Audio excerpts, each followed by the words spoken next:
So the interviewer question would be, could you talk about a difficult time, either in a group environment or individual setting, and how you kind of overcame that and learn from it, so to speak.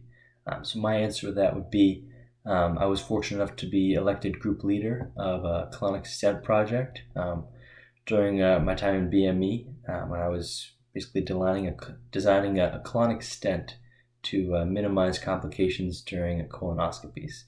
And so my group, we had set out, we had a clear cut plan, and we laid out the deadlines, set up the drawings, everything was going well, and then we started to delegate tasks to, fulfill those deadlines, just, because everyone has a busy schedule, and everyone was on board, everything was going smoothly up until about midway through the first month, I would say. And then one of the group members kind of trailed off and wasn't getting in their deadlines, wasn't responding to the group messages.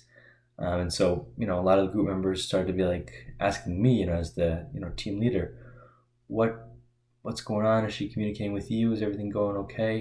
Because she's definitely not carrying her weight.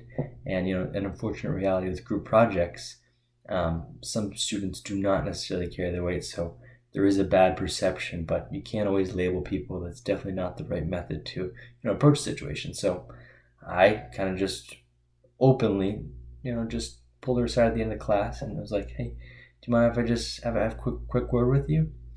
And so we basically got to discussing, and sure enough, an unfortunate situation was she had a death in the family, and obviously that's not something you want to go sharing with your friends because it was a close relative of hers, someone that she was very close with, and so personally, I couldn't tell her to, pick up your weight, push that behind you. I basically told her it's important for you to, take the time you need to heal, do what you need to.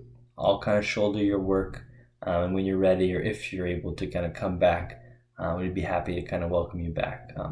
So I ended up taking the news to the team. Obviously didn't tell them, what happened, but just basically said there's been, a situation that she, has to deal with internally, and she won't be able to contribute to the degree we want her to. So I'm going to absorb most of her role, but if other people are willing to take up tasks, then I would really appreciate that. And so unfortunately, she did actually end up dropping the class, but that type of situation was a very difficult one where I could have stepped in and kind of, criticized her, so to speak, for not carrying her weight.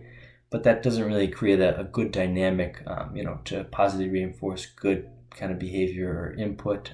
She was doing a great job up until that kind of incident happened. And we obviously would want to welcome her back and make her feel welcome when she came back too. So that was definitely a difficult situation that I ran into. But thankfully, I feel like the way that I handled it was probably the best, given the circumstances. And my team members were somewhat receptive at first, but then kind of grew into it as we kind of found our own mold, learning to work with one less person.